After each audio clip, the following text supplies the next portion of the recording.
Trends with a Voice. I wish to welcome everyone to this new episode of my podcast, Trends with a Voice. In this episode, I have the pleasure to welcome Alex Browstein. They identify as non-binary and queer. They study in education at the University of Moncton, and they are an activist for 2S LGBTQIA+ rights. My first question for you would be, talk a bit about yourself, your life story. Well, thank you. So, welcome everyone. My name is Alex Brownstein. I use they, them pronouns in English. I am trans, non-binary, queer, gay person, all of the above.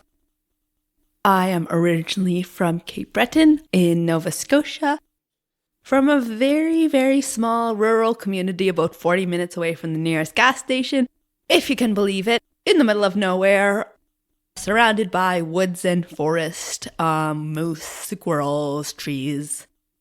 Grew up there, started French immersion in grade 7.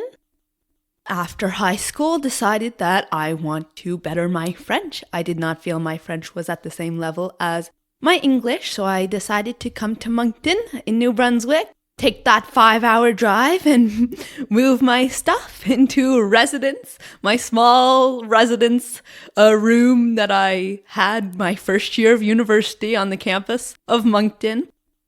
I started my education degree. I did a combined Bachelor of Arts, Bachelor of Education in 5 years in Moncton.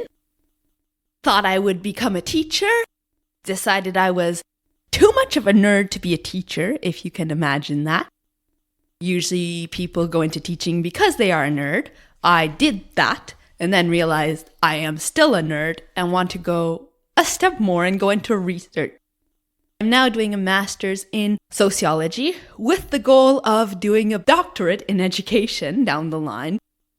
So, few more years of studying to go. We'll see where that takes me from there. I have a few ideas in mind. One of the things that I always go back to is the queer community, which is the goal today to talk about.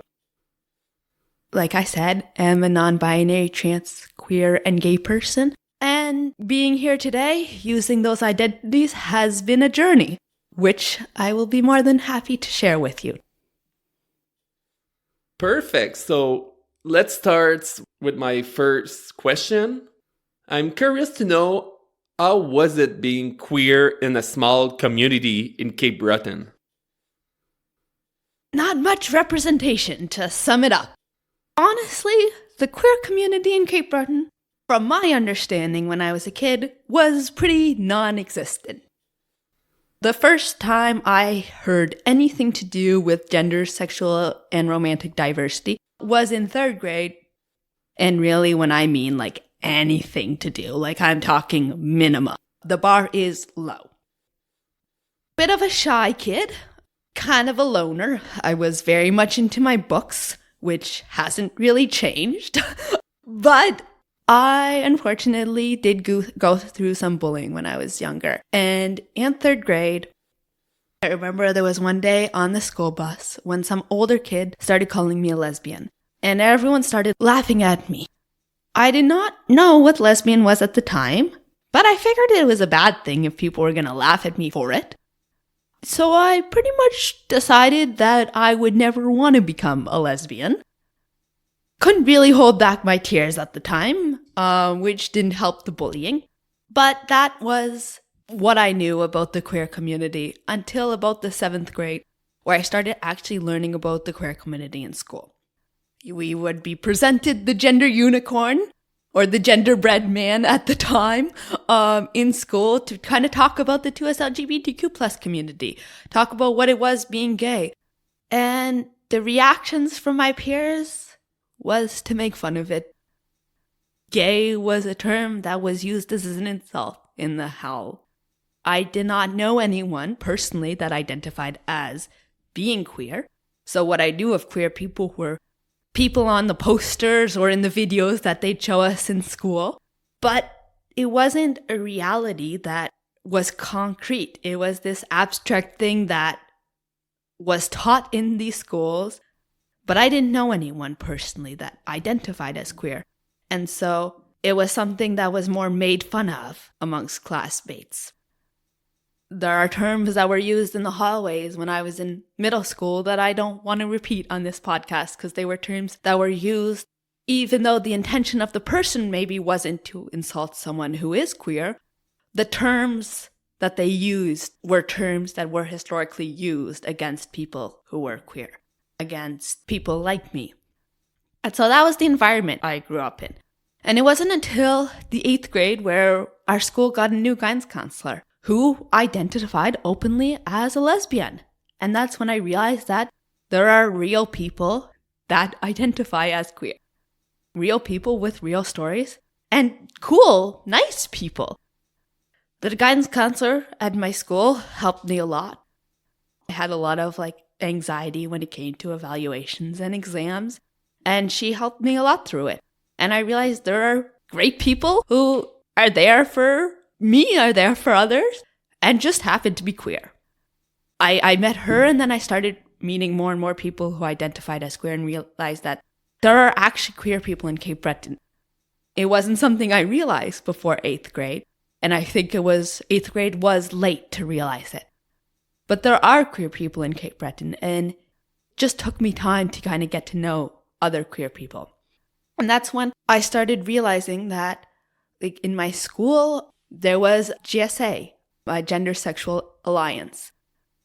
At the time, it was called the Gay Straight Alliance, although now we prefer the term Gender Sexual Alliance. We evolve with the times. There was a group at my school. So I joined the group to meet other queer people. For me at the time, it was something that was completely not to do with me, but other people. So I was like, oh, there are other queer people that face bullying because they're queer, and I want to help them because even though I'm not queer, I want to be a good ally. So I joined that committee, being the good ally that I was, and then started questioning my own sexual orientation. It was about 9th grade when I did start kind of questioning my own sexual orientation by realizing that there were other people that were gay, lesbian, bisexual around me. You'll notice I avoid the terms trans and non-binary, and because at that time it was simply I did not know any other trans or non-binary people. When I learned about the queer community, it was very much based upon sexual orientation. So I learned what it was being lesbian, gay, bisexual, pansexual, but it was very limited. I'll add a little bit on what you said. First, I grew up in a small town too, not as small as yours, but I grew up in northern New Brunswick, more precisely in Bathurst. And when I grew up, I did not see anyone that was trans. What I saw was people that were gay. I remember in high school, there was someone that was openly gay and really flamboyant. And that person, I think, was the first person to come out at our school as gay. And I remember seeing that person being bullied so much that I was like, I don't want anything to do about being gay because I'll get bullied. Why I felt like that is because I had a lot of bullying when I was younger, and a lot of the time people were calling me gay. They were saying, oh, you're too much like a girl, oh, you're gay, and people were just laughing at me. So for me, in my head, was gay equal bad at that time. The lack of visibility of people that were trans, and also the lack of just a queer community with activists having more visibility in school, that was missing. And I have some people that I know from high school that are my friend now, that they knew someone that was trans, but not me, because that person was at a different school. But even in a smaller town, two persons can have a completely different experience. Someone can know multiple queer people, and someone, they don't know them at all. Living in the small town at that time, that's more than 10 years ago, it was hard because I did not have that visibility and the resources available to me. One of the things that is important now is to make sure that wherever you live, you can be queer without fearing for your security and also be accepted by your friends, your family, your workplace, etc. That's one of my goals with my podcast, to get that information to everyone. Now I want to talk about the main subject of the podcast today. It's about coming out. Last week on October 11th, we had the International Coming Out Day. I want us to talk about our coming out experience because each trans person coming out experience is different.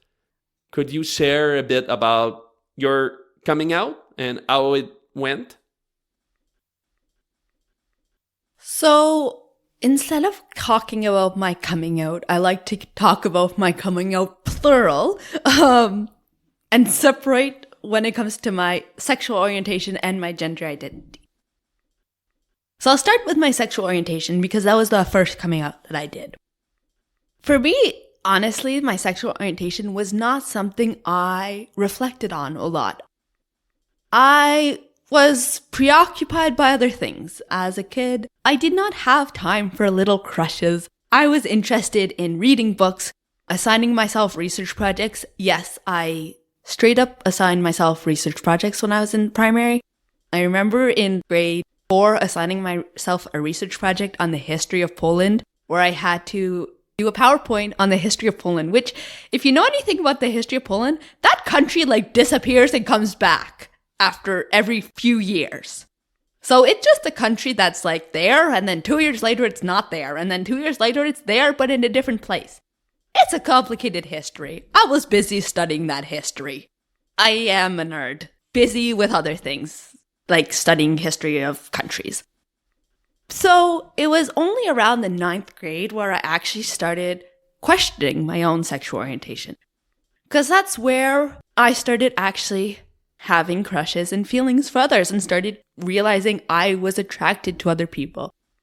I was, like I said, very much in my books before that. And although I was still very much in my books in 9th grade, I started having other interests, as middle schoolers usually end up having.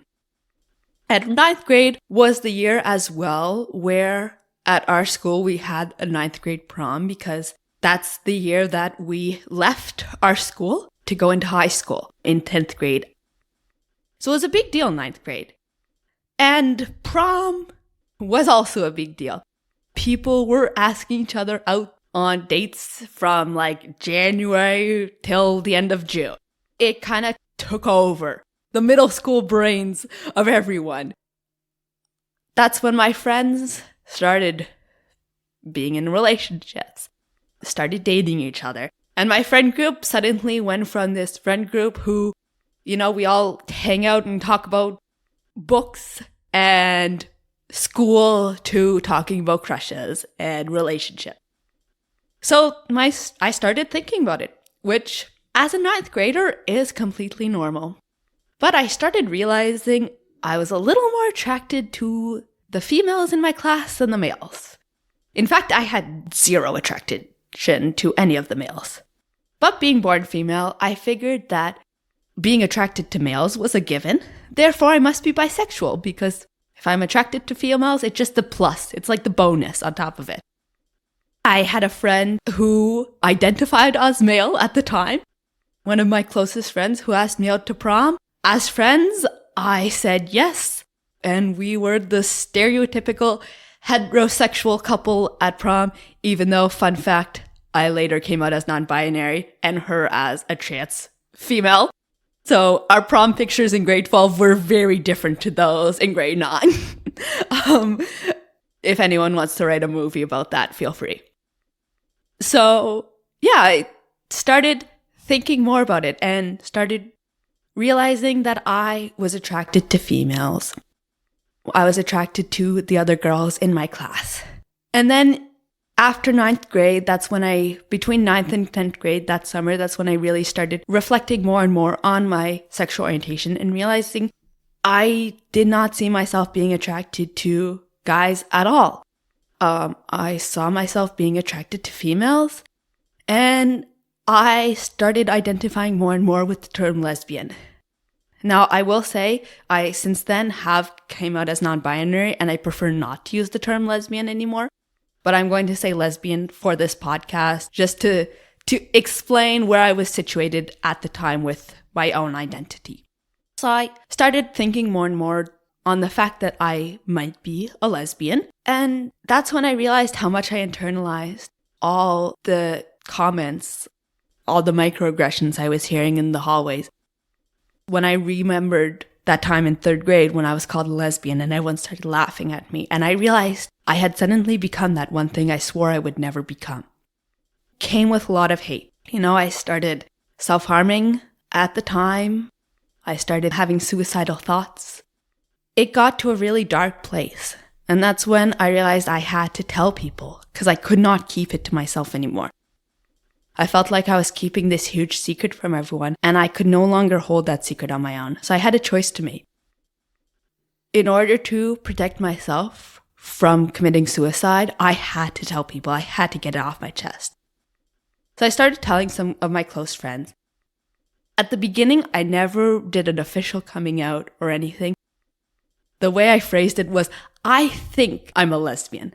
I kept the I think I am because I could not admit it to myself. I could not look myself in the mirror and say I am a lesbian. The words would not come out of my mouth. In fact, at one point, one of the first people I came out to, I wrote, I think I'm a lesbian on the note app on my phone and showed it to her because I couldn't even bring up the words. So I did start telling people, and then it kind of became easier. The more I told people, like that first time, I did it through text. The second time, I couldn't say it out loud, so I wrote it in my notes app, and then I was able to start saying it out loud, and I would start telling people, and then slowly the word I think started dropping, and I started defining myself more and more as a lesbian. I kept it between friends though, because I was still worried about the judgment of others and the judgment of my family. And then I believe it was in June of that year, so it would have been 2016 at the time, I was in 10th grade. There was a shooting at a gay nightclub in Orlando, Florida. The gay nightclub was called Pulse. There was this night party at this gay nightclub, and there was someone who came in with a gun and shot and killed a few people and injured more. That was the first time that some national event actually affected me personally. I remember I spent the day just saddened by these news, and I felt so emotional about this happening, and I couldn't understand why this was affecting me so much when I didn't even know anyone involved. This nightclub in Florida that I've never even been to, but the thought that someone went in to shoot people like me because they're like me, that affected me a lot. So I wrote a response on Facebook because sometimes when I don't know where my mind's going, I like to write. It's something that I've done since I was a kid. I wrote a response on Facebook and posted it. Left home, did not have a phone at the time, so had no way of accessing that post when I was gone. Went to a candlelight vigil that evening for the event. Remember I said I lived 40 minutes away from the nearest gas station? Well, this vigil was like an hour and a half away. Went to this vigil, came home. So picture 6-7 hours later. Came home to this post. And a bunch of messages from my fans saying, "Did you just come out on Facebook?" I realized the post was a little too personal. And I had in fact come out personally on Facebook to everyone. It was a shock because it was not what I intended to do. I meant this post to be a reaction post that had nothing to do with me, but I now make fun of myself when I read it because there's no way of denying it's a coming out post. It's very, very obvious that I was coming out, even though I didn't mean it. So it was almost like ripping the Band-Aid off, literally, and everyone knew. And the next day I went to school and suddenly everyone knew. And honestly, it's like I had built up all these expectations for something that never happened. I thought that coming out would be the worst thing. For me, in my brain, I had two options. It was not come out and kill myself or come out and be killed. Because that's what happened to those people in the gay nightclub, was they were shot and killed. But people didn't take it that badly. In fact, people didn't really care that I was gay. They just kind of kept going with their lives. And I just happened to be out. There was a few people that were congratulating me for coming out. But other than that, it went fine. My parents, it wasn't even a big deal for them. Then they kind of told some of the family members. My family, we're not like the closest family. My parents and my sister and I lived in Cape Breton. Everyone else was in Montreal. So there was a big gap between us. But my parents did tell those family members who they thought would be more accepting of it. And it was kind of that. So with my sexual orientation, I like to think that it was between 9th and 10th grade. It was 2 years that was very, very difficult. High in emotions, high in stress, a lot of dark thoughts. And then I thought I would come out and that would be it. But then I started questioning my gender identity. I'll talk a bit about my story. There's some aspects that are similar to yours. First, for me, it was I really started exploring my gender identity before my sexual orientation. The first time really I noticed that I was different, it started like in school when I was bullied. But at that time, I felt I was bullied because it was my fault. I was not good enough for the others. So I tried to fit in the box of a stereotypical guy at school. And then moving forward, a couple of years after, I started seeing like girls doing, for example, like talent show. And I was like, oh, I would like to dance or do a lip sync. I would like to do these things. And I was like, oh no, I'm not allowed since I'm presenting as a boy at that time. And then move forward to high school where we had a day that was named like the sex change day so we could dress as the other gender. So seeing all of that, I was like, I wanted to dress as a stereotypical woman, like with a dress and makeup and everything. I really wanted to do that. So a couple of years, like I was 16. So I did participate on one of those days. So it was the first time I would wear like woman clothing. And I really felt different on that day. I really felt like a happiness I never had. But I knew at that time, my head was telling me, you need to be a guy. You cannot like dress like that all day. And I remember even like in school, there was a couple of moments I was sitting at my desk and there was a girl in front of me that I just wanted to switch bodies with her.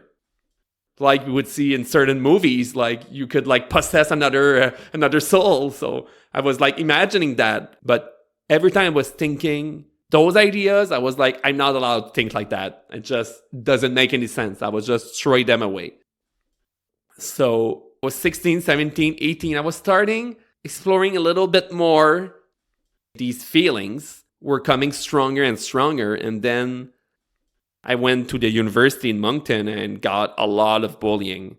Like one of my worst episodes of bullying in my life. And it really caused a lot of drama and got me to square one in building my confidence, because I was bullied so much when I was in elementary school and middle school that I started building my confidence back in high school. I was not as bullied in high school, but I was excluded of pretty much everything. No one wanted to talk to me. I was like uncool, like even in class, I was really alone. So I was not bullied directly, but being alone, having no one talking to you is a form of bullying in itself. So when I got that episode of bullying at the university, it was for me, my confidence was completely shattered. It was really hard. So I moved to Quebec City, and it took me 7 years before I started exploring again my gender identity. And it was at Halloween with a Halloween costume at my workplace. We had a contest, and I was looking at all the costume in the catalog online, and I saw that Snow White costume in the catalog, but was a costume that was made like for every guy, that was more like a funny costume.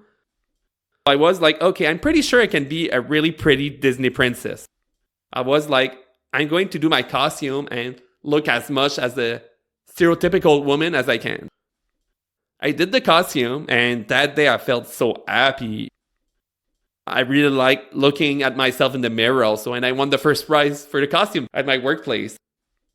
At that time, after that, I remember a couple of weeks after Halloween, I started like buying more women clothing and starting exploring with makeup. But I could not accept the fact that I was trans. I was like, oh, that's an escape. It's just to remove some stress because I was stressed at work. So I was like, okay, I'll do that from time to time, and that's enough.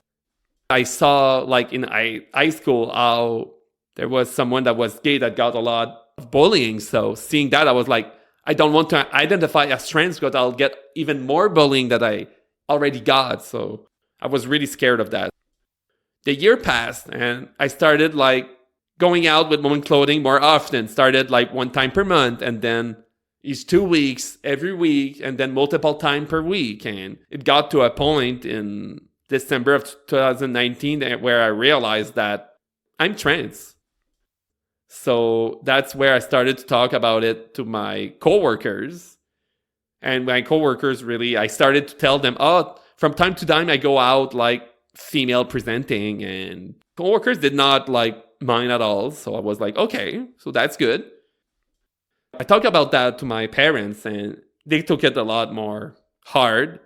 I remember even when I talked to my parents for the first time about it, I was like, I think I'm trans. Like you said, they could see that there's like a exit door, but I knew at that time that 99.9% I was trans. After I talked to my parents and my brother, my parents especially took it the hardest. Took them multiple months to process everything, and then in April of 2020, when I officially did my coming out, they were a lot more accepting at that time. Now they're like great allies for me, and I really love them. So that's great, but it took them some time to process. And for me, doing my coming out was a choice between living happy or doing suicide. It was so dark in my head, I could not go out male presenting anymore. Like you said, like for a lot of us as trans person, doing a coming out is like a life or death decision. It is affecting our identity to its core, even more than sexual orientation, because first, our society is gender-based a lot. We see like everywhere with sports, with clothing, with even jobs. There's a lot of things divided by gender. So when you identify as trans, people need to change their perception of who you are. And that's really hard for people. It's not easy to explore your gender identity. It's not an easy process. So I did my coming out to everyone in April of 2020. For me, my coming out was really direct. I sent an email to all my coworkers. I think there was 200 people. That's a lot. Just a nice one-page email explaining my story. And I did the same thing on social media. And at that time, I created new social accounts. I really wanted to separate myself of the person I was presenting before. That was not me. At that time, I remember I did a post on Facebook. I was like, if you still want to be friend with me, add me on my new Facebook. Luckily for me, most people accepted me, but I still lost a couple of friends when I did my coming out. So yeah, coming out changed my life. Even as a trans person, at first, I tried to fit the box of a stereotypical cisgender woman. I wanted to be the most female presenting I could, like with makeup, with clothing, everything. We were working remotely, like during the lockdown and COVID, and I was still doing full face makeup every day. Now that I think about it, it was ridiculous, but I was still taking a half an hour every day to do makeup. For me, it was a way like to feel more insecurity. But when I moved here in November in Moncton, and I started hanging out with my parents and my brother, I realized that whatever the way I present, they'll accept me. So that's where I really started to be the woman I really wanted to be. So that's my coming out story for gender identity. A year after that, I met a friend that was asexual. So, because I always struggled to know, like, what's my sexual orientation. And when she talked to me about, like, what asexual is, I was like, that's me. Because when I was a teenager, I was with a group of guys and they were talking about, like, how they like to get horny and they like to have sex. I was like, what the hell? That's so weird. I prefer to eat cake or play video games than have sex. That sounds really boring. So I was like, I never really understood why people were doing that. And I pretended at that time I was having sex and I like being horny and everything that comes with that, but it was all a lie. When I talked to that person, I realized what asexual is. That's where I discovered what panromantic is, because I had always been attracted by the personalities, but I wanted a romantic relationship. When you find your identity, you know it. You don't go back. By talking to that person, I was able to find my sexual orientation. And since I identify as a panromantic, I had no doubt it is my identity.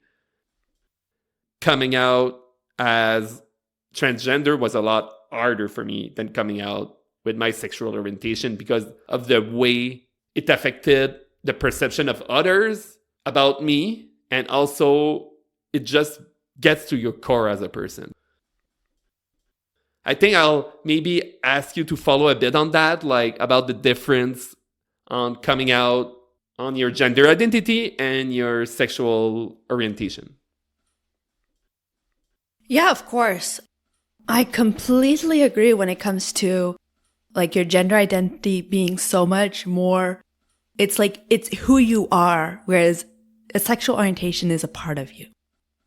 My sexual orientation, once I came out as lesbian, it was like that was it, okay? So those who needed to know I was gay knew. Those who didn't like it, I didn't necessarily have people that cut ties with me because of my gender identity or sexual orientation, but I did have people after coming out as gay who just kept talking about how it wasn't normal around me or it's a sin. Things that I didn't need to hear. So I did end up cutting ties. Like I made this decision myself to cut ties with people, even though no one directly decided to leave my life because of my coming out. But that was kind of it. After that, if I wanted to tell someone that I was gay, I would. And if I didn't, I wouldn't. And that was it. But like I said, the questioning didn't stop there. I had done my coming out. I thought that was it. And it wasn't. But the thing is that my gender identity, as like short and quick am I coming out with my sexual orientation was, my gender identity was much longer of a process. And it actually started much earlier than even my sexual orientation did. Even though in my mind, it didn't. In my mind, it was my sexual orientation that defined me. The fact that I was more masculine, or the fact that I had questioned my gender identity, was explained by the fact that I was attracted to females. Because, you know, lesbians just tend to be more masculine, right? No, it's not the case. I realize gender and sexual orientation are not the same, even though we sometimes think they're the same. My gender identity was much more complicated.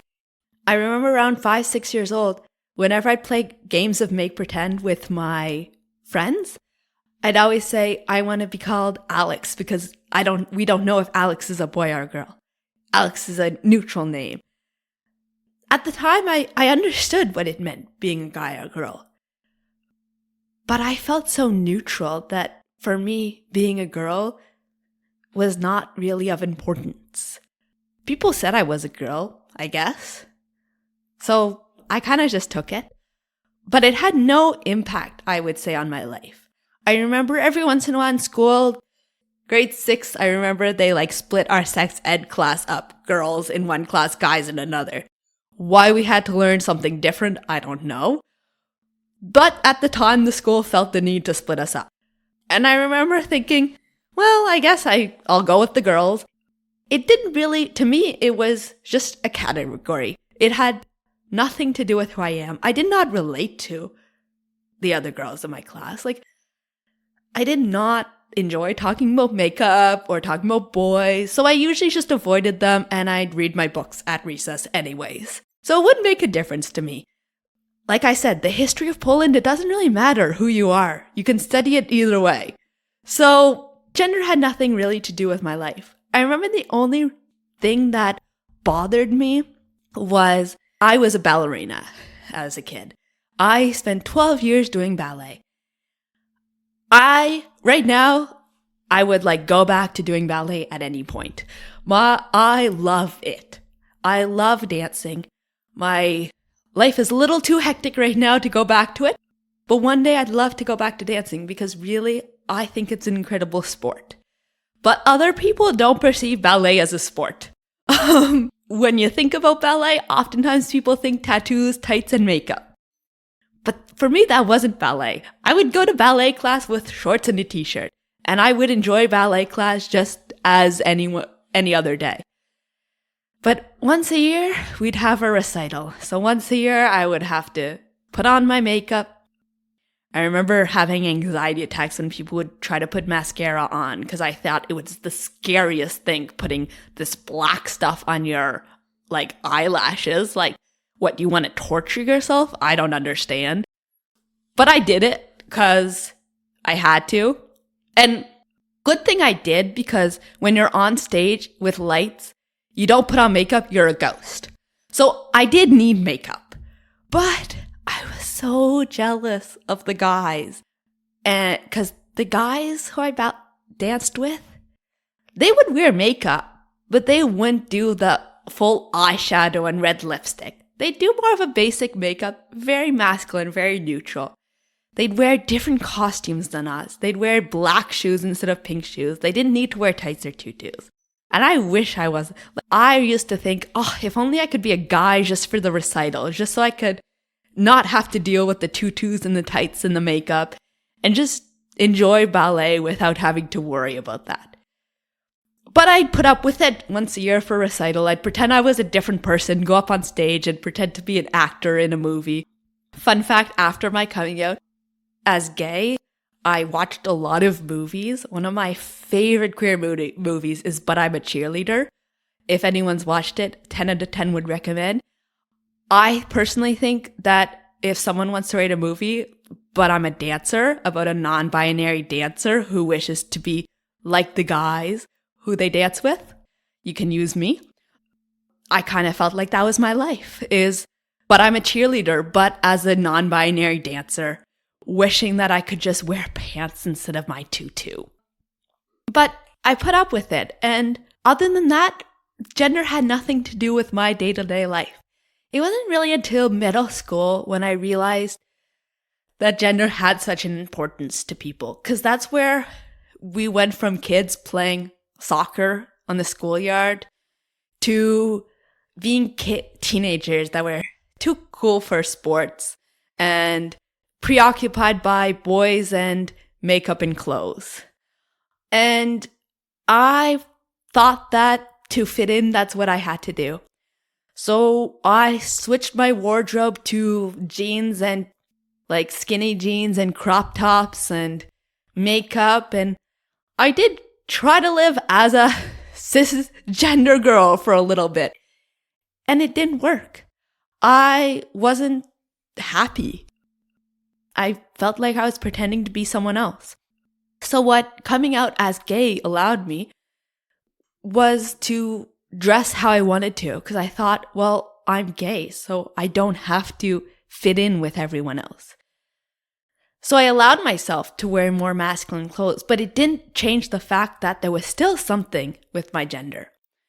And that's when, around high school, I started learning what it was to be trans. In the way I learned it in school, it was very much a binary thing, you know?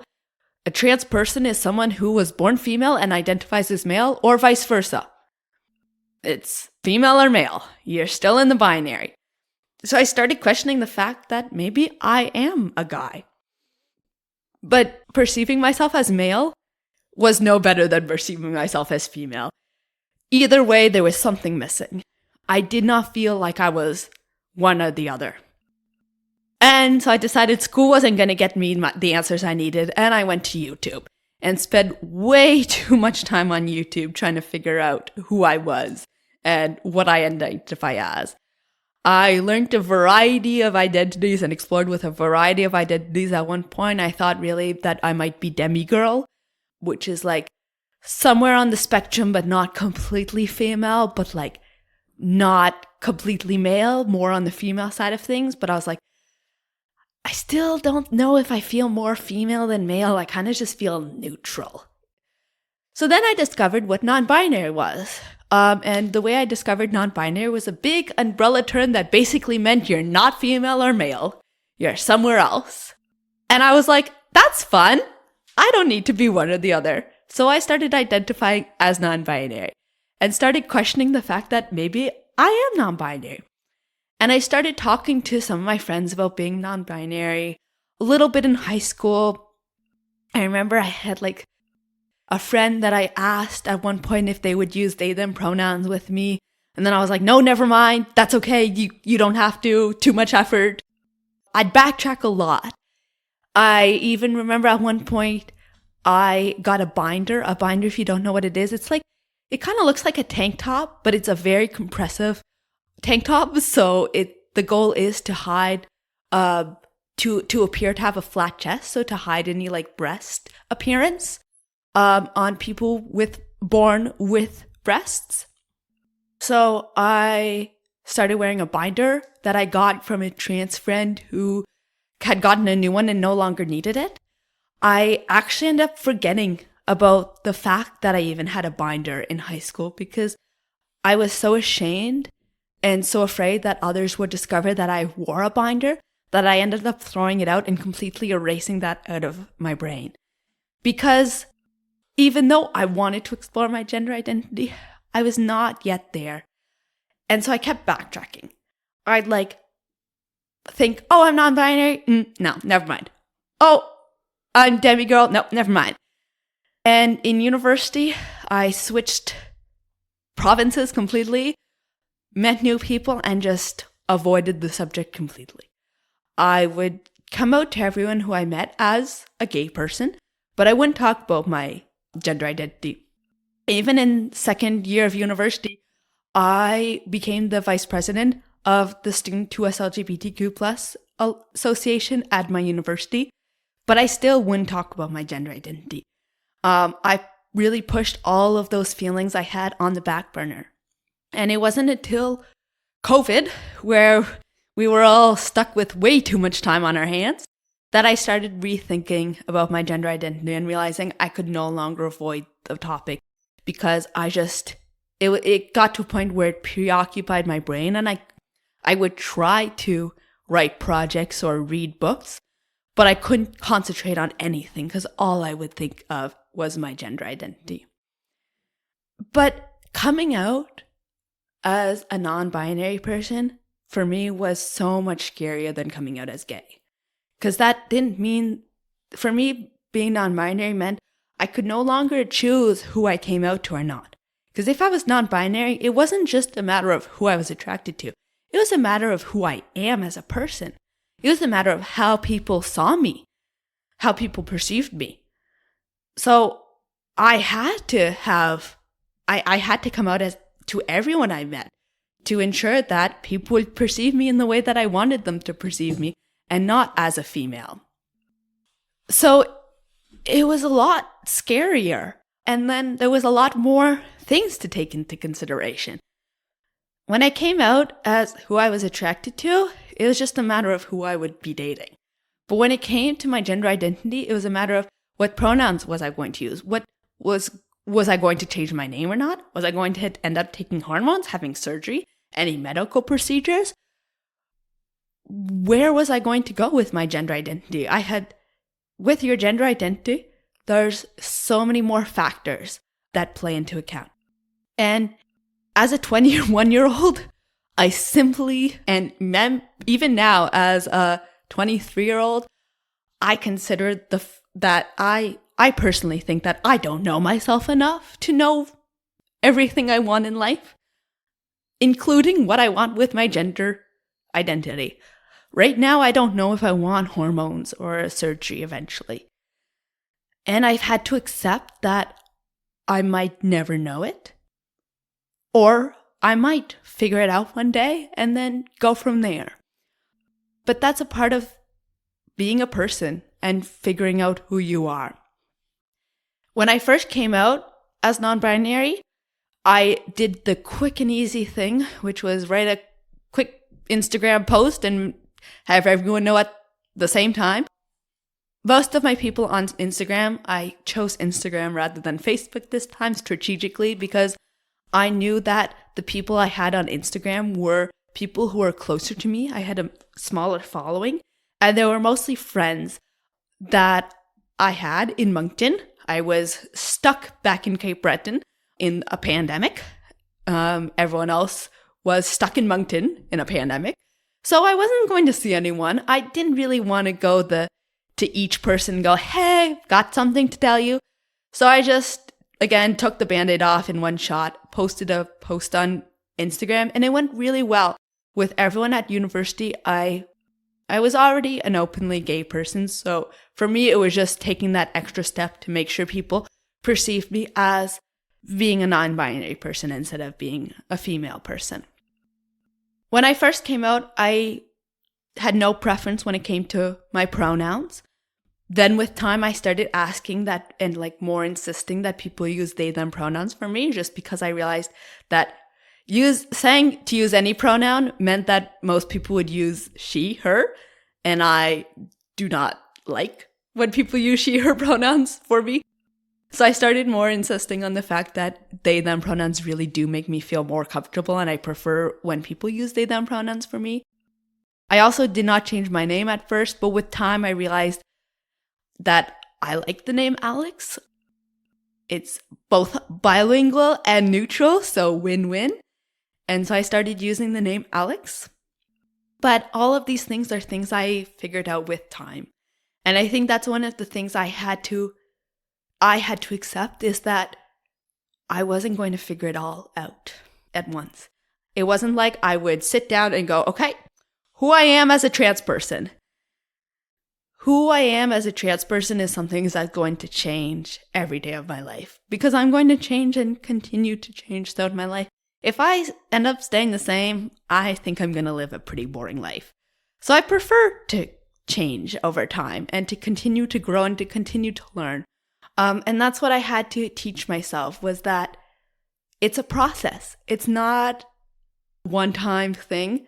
My coming out is also a process. Every day, if I meet someone new, I have to come out again so that I can ensure that that person perceives me the way I perceive myself.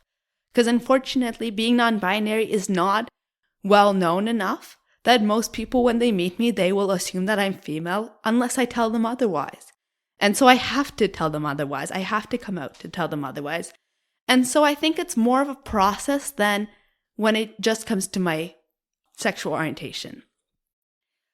The other thing is that it changes not only the way people perceive you, but also the language people use. And that's a big thing for me. When it comes to my parents, when I came out to them as being non-binary, my parents were very accepting. Although their first question was, what is non-binary? And I did have to explain to them from the beginning. It did cause them a lot of confusion at first, not really realizing that being non-binary was being trans, and that it entails more than just, this is who I am, but this is the pronoun and the name I want you to use. And I think that's one of the things people struggle with the most, is not the accepting part. The accepting part, for me personally, those who I've had to cut off are people who I've had cut out from my life, regardless of my gender or sexual orientation. I don't necessarily feel like I've had more hatred from people based upon my gender identity or my sexual orientation. But the big difference is that when it comes to my gender identity, people have no problem accepting me. But it's the effort of actually accepting and respecting me that I find is different. So people will say one thing. They will say, yes, we accept you. And they won't necessarily be direct or say any hatred, do anything hateful against you directly. But using they, them pronouns, I will say people use she, her pronouns more often than they, them pronouns for me. And when people use she, her pronouns on me, it does affect me. We had this discussion earlier about how gender dysphoria, so that any feeling of distress caused by the way people perceive you not being in line with the way you perceive yourself when it comes to your gender identity. Gender dysphoria is not a choice. It's a reaction that is an automatic reaction that you have no control over. So when people use she, her pronouns, when referring to me, my body goes into this like panic mode for a few seconds. And I do not have control over it. I don't even realize I go into this panic mode until I do. But I can feel it, I can feel it even in the way I breathe. It changes. And that's not to say that people who use she, her pronouns for me are bad people and that, they have these worst intentions, they should be put in jail. No, it's normal, okay? We mess up as humans, we make mistakes. But just realize at what point it affects me to be told she, her pronouns. And all I ask is that people put in that little bit of effort to learn to use she, her pronouns and to learn to talk with a more inclusive language, just that my body does not have to go into that panic mode, that shutdown mode. Imagine like a hour conversation where I'm getting misgendered every 5 minutes. Well, that's every 5 minutes that my body's going into that panic mode. It's tiring on the body, mentally and physically. And it's not like I have control over it. Whereas I think that the language people use, they do have control over it. That's not to say we don't make mistakes. But I have people that tend to think that they're allies, I believe, that do not necessarily put in that extra effort. And I will say there's a big, big difference between someone that says they accept me and someone who actually goes that extra mile to include me and respect me completely in their language. Wow, what a great explanation. I'll talk a bit about, for me, like I said earlier, gender identity and sexual orientation are two different things. Sexual orientation, it can be hard to explore it. People get dark thoughts, get suicidal thoughts exploring their sexual orientation. But the difference is about the perception of the others. Yes, there are some people that are homophobic and transphobic, and whatever, if you come out as gay or trans, you'll be rejected, like you said in your experience.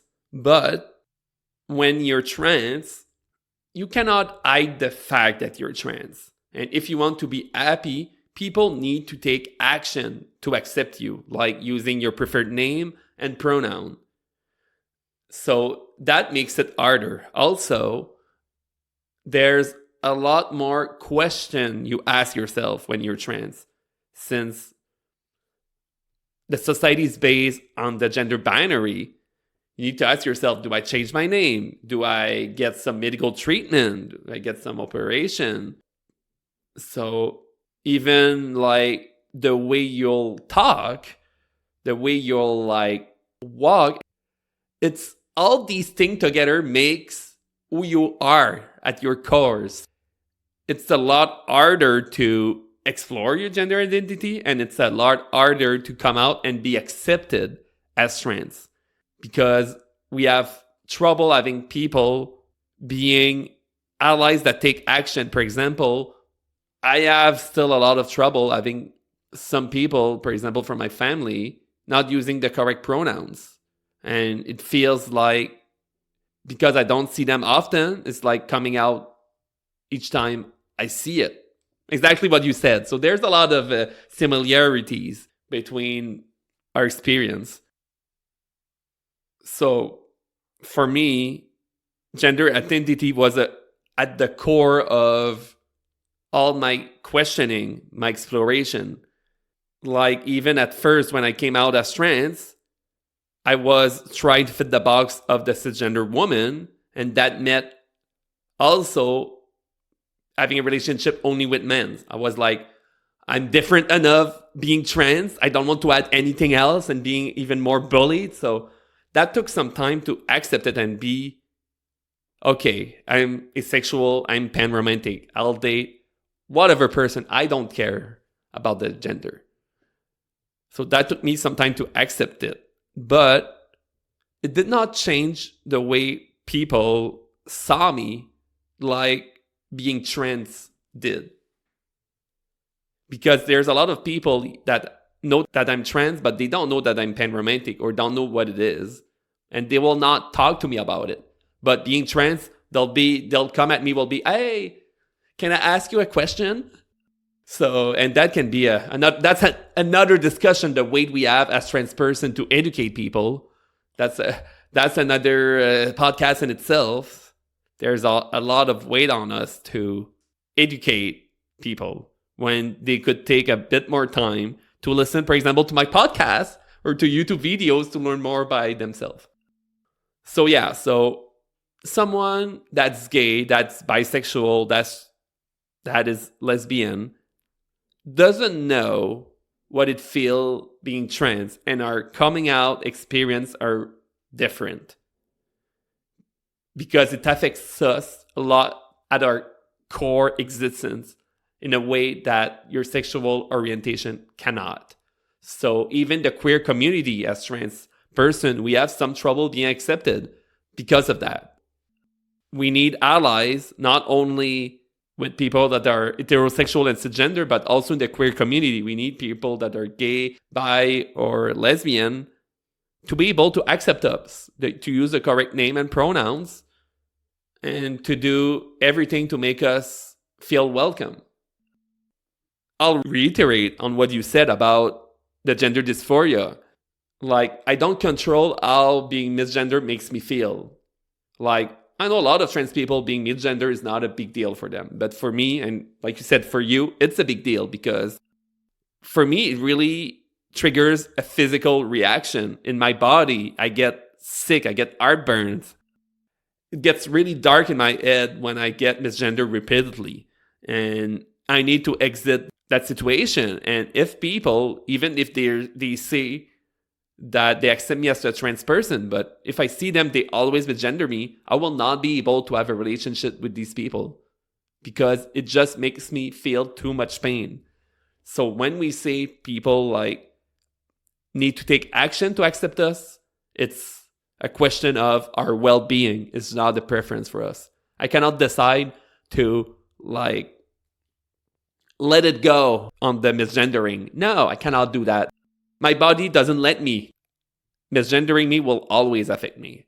And it's hard, even if I present inside the binary, even if I identify in the binary as a woman, I still get misgendered a lot because people use the voice to gender people. That's something people need to stop.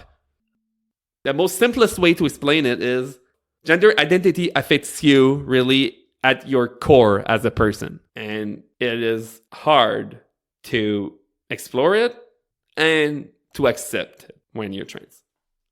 So I'll end it at this. I think we could talk about it for a long time. So before we end this podcast, I would like you to talk more about the service you offer. I know you offer like to do speaking engagement and also conference or your implication in the community. And lastly, how to contact you. All right. Well, one thing I really took from my journey, my queer journey, is that as a kid, as a younger trans person, I would have really benefited from having more representation and more education when it came to gender, sexual, and romantic diversity. And so what I strive to do, because I'm a big person in making sure others don't go through the same obstacles that you go through, is the philosophy of be the person you needed when you were younger. And that really is the line that I base all my decisions on. If I do this, am I being the person who I needed when I was younger? If yes, I am going in the right direction. That's what I base my life decisions on. That led me to a few things. One of the things it led me to was in second year, presenting myself as vice president of the 2S LGBTQ+ student group at the university, which I was elected as vice president, and then spent my third and fourth year at university as president of the committee. During my time, if you know anything about student groups, one of the things about students is that they are temporary. There are some students that are more permanent than others, although usually you don't spend your whole life studying, with a few exceptions. I am one of those exceptions. But, usually university students, let's say a 4 or 5 year journey, and then they're on and off to other things. If you know anything about queer organizations, they're roller coasters as well. It's a little bit of up and down because, like any volunteer group, it really depends on who's around the table. And for a few years, there wasn't a lot happening around the table. So when I started in the group, I wanted to pick things back up. When I started, it was hard to find. You had to really go looking for a queer group to find the queer group. It wasn't just there. I wanted it to be there. I wanted everyone to know whether they were queer or not. I wanted everyone to know it existed. I wanted all the staff members at the university to know that we existed, because when I talked to people about it, no one knew what the name GRIS was or what it meant. So I started working on just that. And if I can say so myself, I think me and my gang succeeded. We organized drag shows at our small bar at the university, where we'd have almost like between 200 and 300 people show up to our drag shows. We'd have local drag performers from Moncton region, as well as a few students performing in drag. Personally, drag has always been on my bucket list, and so when I went to organize a drag show, I ended up doing some drag too, which I would 10 out of 10 recommend. It is so much fun, and a very gender euphoric experience as well, where you can just explore and have fun with your gender identity. So did events like that, smaller events as well, like pizza lunches. Students like free pizza. Well, anyone really likes free pizza. Who doesn't like pizza? So we'd have pizza, study nights, board game nights, just anything we can do to bring that sense of belonging to queer students on campus. Our goal was to create a safe space for people on campus. So we had a few projects during my time. Like one of the projects was we did not have a gender neutral bathroom in each building. So we succeeded, a few year project, but we succeeded in getting at least one gender neutral washroom in each building. We also succeeded in becoming members of different administrative councils so we could be part of decisions that the university made in order to have that queer representation and that queer voice in all of the university's decisions makings. We're also consulted in so whenever there were policies that the university would say adapt or reevaluate that concerned the queer community, like there was one time where they were revamping the policy when it came to hiring people, making sure that their hiring policies were inclusive. We, as students, were consulted in their hiring policies to give our advice because they saw us as a queer expertise to say whether or not they succeeded in including queer people into their policies. So for me, I saw ourselves as a service to ensure that the queer people be represented. We also got funding to buy binders, tuck sets, menstrual products, and other things useful for people, whether it be queer people or just humans in general, that we would offer for free for any students of the university who needed them. And we did a lot of education too. Like I said, I'm a nerd. I love education. It's my passion. So those were my passion projects. Actually, just on Wednesday, Audrey and I were on a panel at the university to answer all questions to do with gender, sexual, and romantic diversity. And it was one of many panels that I spoke on at the university. I did presentations to different student groups, different groups of professors as well, and even in classrooms where I got to speak to people to kind of talk about the queer community. We also used our social media to reach out to people and through fun and interactive ways. For example, posting every Thursday, we do Trivia Thursday, where we post a trivia question on our Instagram stories so people could win points to win prizes. And it'd be a way of making sure that they were educated, like asking them fun trivia questions about the queer community, which is a game, but it shows people that we are there and we are visible. And the more content we were putting out, the more followers we were gaining and the more people were actually using our content and learning from our content. And that was the goal. That took me further and gave me different opportunities. Like with my work at Prism, I also started volunteering with another pride organization in the province called GRIS Acadie. So GRIS is an acronym in French, Groupe de Recherche et d'Intervention Sociale, or in English, Research Group and Social Interventions, which sounds like a very fancy word, which basically means a group of volunteers that go in classrooms and talk about what it is being queer. Where I would go into classrooms in primary and secondary schools to just talk about my experience and see if people relate or can take something away from my experience. I think that there's a lot of power in people sharing their stories, because the more we have our stories told, the more we tell our stories, the more people can relate and not feel alone in their own journey and their own stories. And then it went from people asking me because I am the president of Privs to me because I became this queer activist in a way, that people started asking me questions personally about the queer community and reaching out to me personally. And so I started working a little bit more independently, creating different conferences and presentations on the queer community so I could offer these when people would ask me. I got a few different organizations and businesses asking me. For example, most recently I did a conference a few months ago in the Acadian Peninsula in Chipagan, where I spoke to a bunch of professors on how they can better include queer students into their teaching methods. I spoke to groups that would bring in international students who might also be queer and how cultural differences affect queer identities.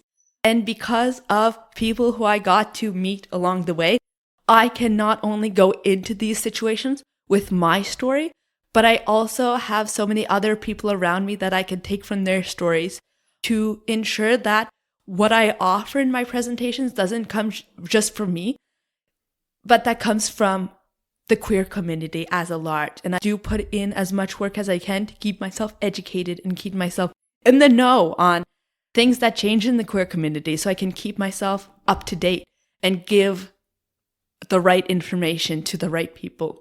And so that's what I strive to do in my conferences. So if ever you're interested in knowing more about myself, knowing more about my journey, or more about what I do, feel free to reach out to me. I'll send some of my links, and maybe we can get those in the description. And then if you want to follow me, Facebook, Instagram, send me an email. However you want to contact me, I'd be more than happy to chat and keep the conversation going. Perfect. We'll definitely add the links in the description of this episode. So a big thank you, Alex. It was a pleasure to have you on this podcast. I think our listeners are really going to enjoy this episode. So a big thank you, and I'm sure that you'll be back on the podcast very soon. I'm already excited for that. Thank you so much. Finally, I invite you to subscribe to my podcast on Apple Podcasts, Amazon Music, Spotify, or Google Podcasts, and to follow Trans with a Voice on Facebook and Instagram.